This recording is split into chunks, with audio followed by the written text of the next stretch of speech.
마가복음 3장 20절에서 35절입니다. 키워드는 다양한 반응들, 불신앙에서 나오는 것, 믿음으로 따르는 길입니다.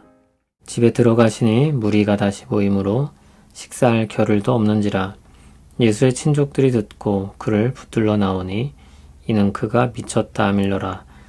예루살렘에서 내려온 서기관들은 그가 바알세불이 집혔다 하며 또 귀신의 왕을 힘입어 귀신을 쫓아낸다 하니 예수께서 그들을 불러다가 비유로 말씀하시되 사탄이 어찌 사탄을 쫓아낼 수 있느냐. 또 만일 나라가 스스로 분쟁하면 그 나라가 설 수 없고 만일 집이 스스로 분쟁하면 그 집이 설 수 없고 만일 사탄이 자기를 거슬러 일어나 분쟁하면 설 수 없고 망하느니라. 사람이 먼저 강한 자를 결박하지 않고는 그 강한 자의 집에 들어가 세간을 강탈하지 못하리니 결박한 후에야 그 집을 강탈하리라. 내가 진실로 너희에게 이르노니 사람의 모든 죄와 모든 모독하는 일은 사하심을 얻되 누구든지 성령을 모독하는 자는 영원히 사하심을 얻지 못하고 영원한 죄가 되느니라 하시니 이는 그들이 말하기를 더러운 귀신이 들렸다 하미러라. 그때 예수의 어머니와 동생들이 와서 밖에 서서 사람을 보내어 예수를 부르니 무리가 예수를 둘러 앉았다가 여짜오되 보소서 당신의 어머니와 동생들과 누이들이 밖에서 찾나이다.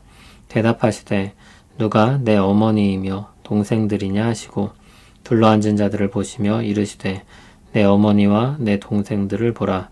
누구든지 하나님의 뜻대로 행하는 자가 내 형제요 자매요 어머니이니라. 아멘. 오늘 본문은 예수님에 대한 다양한 사람들의 반응이 나옵니다. 예수님께서 집으로 돌아가셨습니다.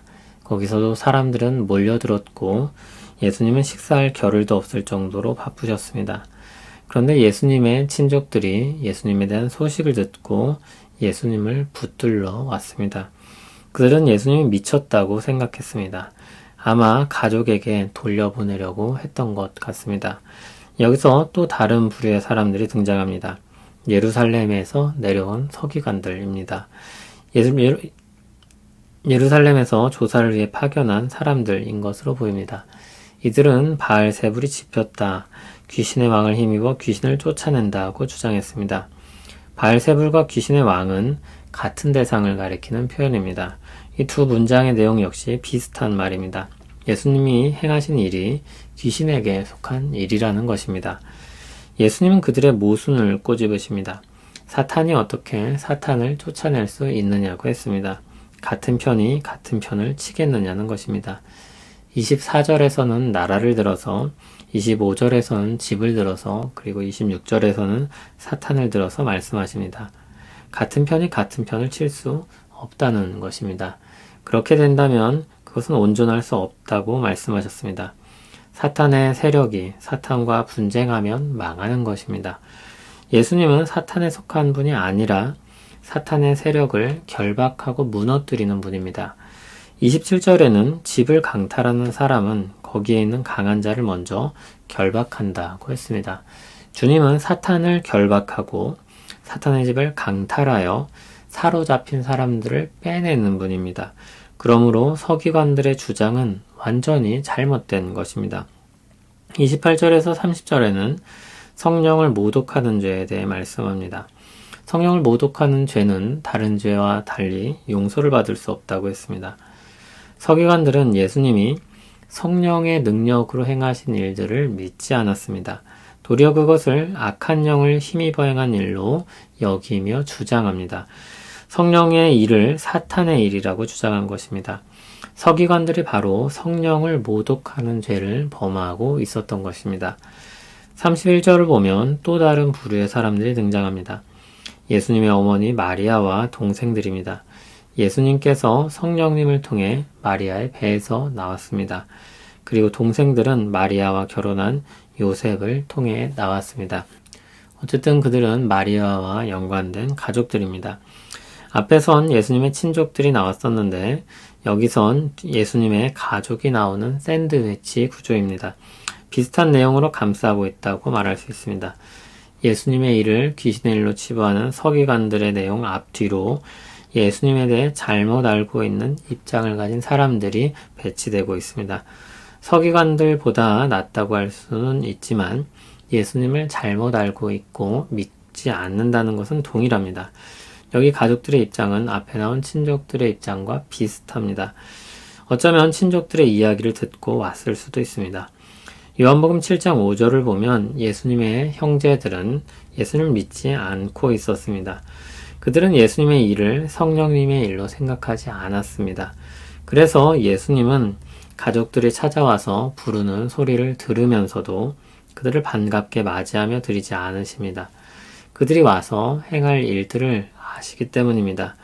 온화한 표현으로 말하든지 어떻게 하든지 결국 그것은 주님의 일에 대한 반대일 것입니다.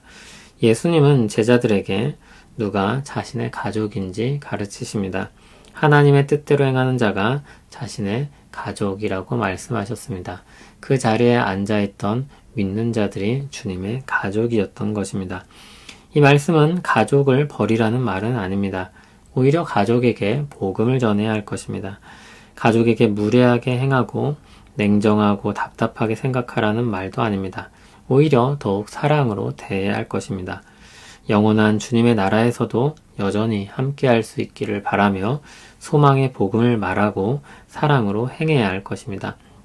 만일 여기서 냉정하고 단호한 결단이나 단절을 보게 된다면 그것은 이 본문과 더불어 더 나아가 성경을 잘못 읽고 있는 것입니다. 예수님은 자신이 성령님을 통해 일하고 계심을 분명히 알고 있었습니다. 또한 그것은 성부 하나님의 뜻을 행하는 일이었습니다. 복음의 역사가 바로 그와 같은 일이었습니다.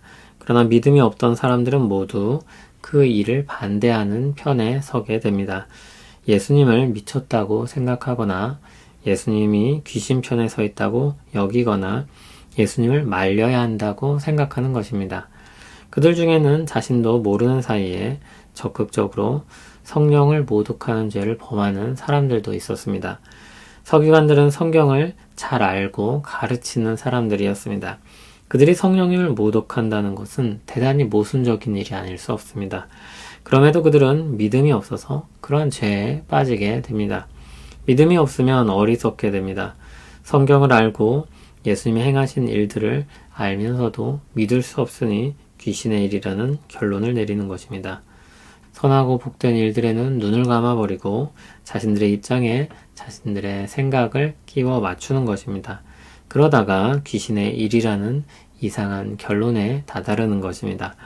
사람들을 고치고 살리고 귀신들을 내쫓는 일이 귀신의 일이라고 주장하게 되는 것입니다. 무엇인가 판단하고 답을 내려야 하는데 믿음이 없어 길이 막히니 이상한 논리를 펴게 되는 것입니다. 신앙생활을 하다 보면 풀어 설명할 길이 없는 지점에 부딪힐 때가 많습니다. 설명도 필요하고 인내도 필요합니다. 그러나 처음부터 끝까지 붙잡아야 할 것은 믿음입니다. 주님께서 우리를 사랑하셔서 구원하신 사실, 성령님께서 우리에게 임재하셔서 함께 하시는 사실, 그 현실에 대한 믿음을 붙잡아야 합니다. 그리고 그 안에서 문제를 풀어가고 때로는 안고 가는 것입니다. 아마 많은 것들은 안고 가게 될 것입니다. 재림의 날에 이르기 전에 모든 문제가 해결될 수 없기 때문입니다. 그것을 알고 또한 믿음을 가졌다면 이 땅에 유토피아가 없어도 실망하거나 낙심하지 않을 것입니다. 문제들이 다 해결되지 않더라도 믿음을 잃어버리지 않을 것입니다. 오히려 소망을 가지고 새 하늘과 새 땅을 바라보며 살 것입니다. 주님의 재림의 날에 모든 것이 선명해질 것입니다. 그 전에는 주님이 오해와 어려움을 당하셨던 것처럼 우리도 그런 부딪힘을 마주하게 될 것입니다. 그러나 오늘의 부딪힘이 전부가 아닙니다. 하나님께서 행하시는 일을 다 알 수 없습니다. 그러나 선한 일을 이루신다는 것을 믿을 수 있습니다. 예수님을 반대했었지만 예수님이 부활하신 후에 예수님의 형제 야고보는 믿음을 가지게 됩니다. 이전에는 성령님의 일을 반대하는 편에 있었고 예수님을 믿지 못했었습니다. 그러나 어느 날 그는 거기서 돌아섰고 믿음으로 살다가 주님 품에 안겼습니다. 성령 하나님의 역사입니다. 성령을 모독하는 죄에 대해 말하면 혹시 내가 말실수는 하지 않았나, 조심해야지, 그런 생각들을 하며 두려워하는 신자들도 있습니다. 그러나 성령님에 대한 반대는 불신앙에서 파생되는 문제이며 회심하지 않는 사람들에게 나타나는 일입니다. 끝까지 그 자리를 떠나지 않을 때 영원히 사하심을 얻지 못하는 죄를 범하는 것입니다. 성령님에 대한 반대는 복음에 대한 반대이며 믿음이 없는 문제입니다. 그러므로 우리는 거룩하신 하나님에 대해 진중함을 가지면서도 심판의 두려움에 벌벌 떨며 살 것은 아닙니다. 더 힘써 회개와 거룩한 열망으로 살아야 할 것입니다. 또한 누가 그런 잘못을 범하고 있을 때 단정적으로 지옥에 갈 것이라고 선언하거나 말할 일도 아닙니다. 계속해서 복음을 전하고 기도해야 할 일입니다. 성령 하나님이 행하시는 일은 우리 짧은 시간 속에서 다 설명할 수 없습니다.